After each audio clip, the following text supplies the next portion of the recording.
The best budget alternatives for Yu-Gi-Oh's expensive staples. I found this article on TCGPLAYER, which, if you guys didn't know, TCGPLAYER writes articles. You should check it out. This one is by Zachariah Butler. I've seen his name on here a lot. He's a frequent writer, and I figured I'd take a look at this list. I'm sure you guys would like to take a look at this list. We can all see if there's some cool text and save some money. It looks like the first card they're going to talk about right away is one that needs to be talked about, Droplets. The card is getting a reprint that comes out like next week, I believe, but it's still absurdly expensive, and it's going to still probably be a $100 card. And so it looks like his examples that he gives for cheap alternatives are good old Forbidden Chalice, which I've seen a lot of people, myself included, playing in tandem to Droplets. If you watch my Mermail deck list, which I posted yesterday or the day before, this card, I played this and Droplet because it's just like you have a 4th, 5th, and 6th Droplet. And if you can't afford Droplet and you're not playing on Dueling Book, like I can't afford Droplet, I play Chalice at locals. It's a really nice alternative. And then Dark Ruler No More is a little more pricey than Chalice. I think Chalice commons are like $3 to $4 now. They've gone up a little bit since this article's been written. And then common Dark Ruler No Mores are like 10. So per dollar spent, you're spending a lot more, 2 to 3 times the amount on Dark Ruler, but it's still a tenth of the price of a Droplets. It may be cheaper than a tenth, maybe like a 15th of the price of Droplets, but it negates the whole board instead of one card. It's just not a quick play. And yeah, so I think that I agree with both of these takes. Prosperity is another big one that it's just out of budget for most people. Looks like the alternatives offered here are Extrav and Desires. This is kind of cool because both these cards do work as alternatives, but it depends on the deck you're playing. There are certain decks that, like a trap deck, say you're playing an Eldritch deck, you would probably rather play Extrav over Desires because Extrav, your extra deck isn't as valuable as your main deck is for your engine, and your engine wants to grind. So it's not just one ofs in an Eldritch deck you're afraid of losing, it's also 2 and 3 ofs. Like, I don't want to banish 1 to do 2 copies of my Elixir, or I'm going to have a lower chance of like winning a grind game, which the deck is built to put the opponent into a grind game. So they would much rather play something like Extrav. Another example of one that would probably prefer Extrav as an alternative is the Fluandereese deck. They don't use their extra deck unless they're playing the Dogmatica builds also. But Extrav is just like, it's worth it. Like if you're playing the Nadir Servants in the deck, you're probably maxing out on the cards you want to send anyways. And so it's a lot less dangerous for you to banish from the extra deck than it would be for main deck. Like, what if you banish your Ryza one of, or you banish your Barrier Statue one of, or you banish a couple of your Empin, or one of your 2 Empin, you banish your one of Tramp. There's just a lot that you would lose off Desires that would hurt too much. But Extrav, there's not many scenarios where you're losing value on it unless you're also playing Nadir Servant. But even then, you're still probably going to choose an Extrav over Desires. Because there's bad things for Desires playing that build too, where like you could banish your probably one of Dogmatica Ecclesia. But then decks like the Tri-Brigade deck would probably play Desires over it, where their extra deck's a lot more valuable, but they don't care as much about the main deck, where you could be hurt. You probably have to max out on Karis. And it's same with like the Bird deck. The Bird deck needs its extra deck, but it could be hurt with the main deck banished, but it's not going to be nearly as impactful as you losing the extra deck. So these are both decent budget alternatives. You just kind of have to sit and think about your deck. It looks like he used Eldritch as an example too in his article. And what else did he use as an example? Combo strategies. Yeah, basically what I said too. He just said it more generically. Combo strategies, you're not going to really want the Extrav because you're comboing. Like, you need your extra deck to combo. Whereas your main deck, you can lose some of. Looks like he actually used a Tri-Brigade example too. And if they play Prosperity and Tri-Brigade, you don't get the Ferjit draw. But if you Desires, you do. That's also useful to remember for the Virtual World deck. Virtual World, they actually are in a unique spot where they could technically play both of these. If you could check my channel, actually, I had a first place locals deck profile where I played Pot of Extrav. Because I wanted to try Extrav and Desires in the list because I didn't have Prosperities. And it worked out. I did well at the event. Sure, it's a locals, 4 rounds, like not the biggest sample size, but if you're playing, there's no big events right now. If you're playing a big event, it's online. You can borrow the cards from a friend, or you're playing on Dueling Book and you have everything. If you're playing at locals, you can play this card on a deck like that. But an argument to play the Desires over it and the Extra over the Prosp is that, well, I don't know what Extra says exactly. Can you draw the same turn you Extra? I don't remember. I guess if I hit this, it'll take me to the card. We'll check it out real quick. Yeah, you cannot draw cards by card effects when you resolve that. Maybe, boom. But, so the benefit to a card like Desires in a deck like Virtual World over that and Prosperity is that you play Stardust Charge Warrior and Coral Dragon for draws. That this would turn off, but this doesn't. So that's just like another case to determine that. And then here last, I think this is the last one. Yeah, is for Lightning Storm. This is the one that I kind of disagree with a lot on his examples, at least for this.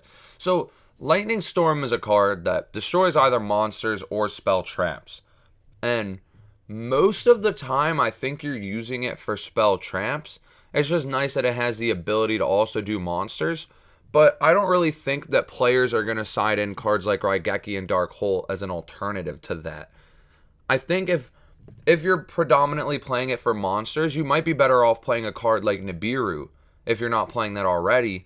That's going to let you clear the board on their turn, and then also put some board presence yourself. Because cards like Raigeki and Dark Hole just aren't really good right now. Like, what are you popping? You're going to pop their Phoenix Enforcer that's going to float? This isn't stopping the Scythe. It's just, I can't really think of an example in this format where I want Raigeki Dark Hole. Maybe, no, I was going to say maybe against Xing Qian, but you have to have hand-trapped them, because if they had any starter, they made the level 8. If they made the level 8, they search the level 6, make the Baroness de Fleur. So, I don't see a deck that any of these alternatives you would want. Now, in regards to his choices for spell trap removal, I guess these aren't bad. One card that I don't know the exact price off the top of my head, but I'm sure it's budget comparatively to Lightning Storm, is the Evenly Matched. I'm not the biggest fan of Evenly Matched, but I've been seeing a lot of people playing it recently, because Evenly, like Lightning Storm, gets rid of monsters and back row, but unlike Lightning Storm, it can do both. Like, you get rid of every card except one that they control. Another cool thing to remember with a deck like Sword Soul being in the meta is that if they have a token, they can't banish the token with Evenly, so that has to be what stays. And so you just effectively blank their entire board. Also, the thing that sucks with that card is if it gets negated by a Baroness, now you don't have your battle phase. You used it for the Evenly. But it's still, like, I think better than Raigeki Dark Hole, because in an instance where it's resolving, it's just much higher impact. And it has the same problem Lightning Storm does to me, where past turn 1, it's kind of dead. So they're similar in restriction, and they're similar in effect, but I believe they're not similar in price. Evenly's got more reprints. It's probably cheaper than Lightning Storm. I can check that actually real quick. Yeah, you can get the ultra rare for 17 to 20 bucks, it looks like. Oh, those aren't great sellers. Well, no offense to them. I don't know if they're actually good or not. I just meant not verified. But yeah, for verified listings for 18s, you can scoop Evenly. Whereas Lightning Storm, yeah, it looks like Lightning Storm's cheapest copy is 70.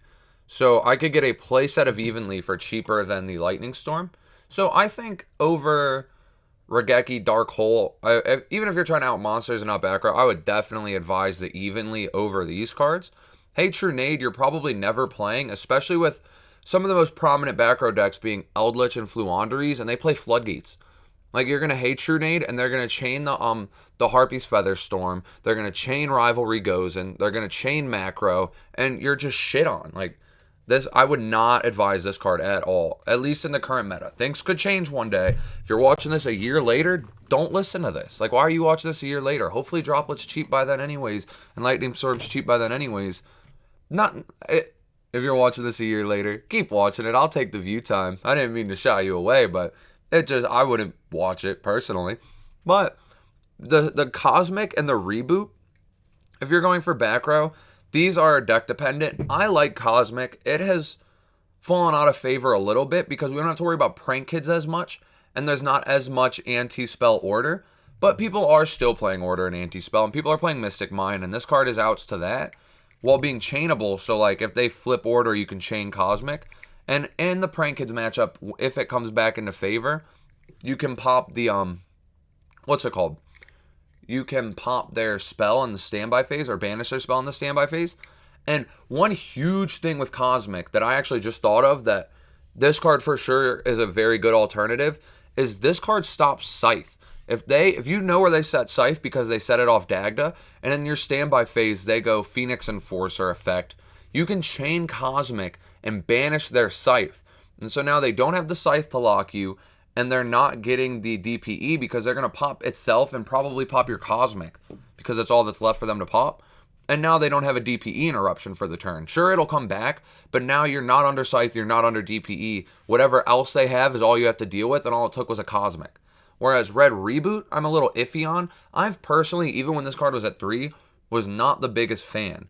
Unless you're playing a deck that has a way within its engine to blank the board. An example would be a Zodiac deck or a Tri-Brigade with the Rescue Cat package, decks that can make Zeus very easy. Leerlusk. If you can negate their trap, they set their best trap, and you can Zeus get rid of it, not only do you now get rid of their best trap that they set from their deck, like an Order or something, but you effectively, like, you got to set all their back row, lock it, and then blank and get rid of it. But if you're not playing a deck that can do that, you have to kill them that turn. If they live the next turn, the card they set's going to be good. And some decks have, like, effects engraved. Like, if you're against Eldritch and you Red Reboot, sure, you might Zeus them, but if you didn't win yet, they could have just set, like, Eldlixirs that are going to float into another card. And so you're giving your opponent advantage instead of taking it away. You're saying you can't use cards this turn, but once you can, you have more cards to use. And I've not been a fan of it for that reason, but a lot of people have, and clearly it's a good card. Like, it's limited for a reason. I just personally, it doesn't see play in my decks often. But it looks like this is about the end of the article. I enjoyed getting to go through this and talk about it, and I'll probably check out more Zachariah Butler articles. And Zachariah, if you're watching this, I hope you appreciated your article being talked about in a video. And if you didn't, I guess let me know. But thank you guys for watching. Take it easy.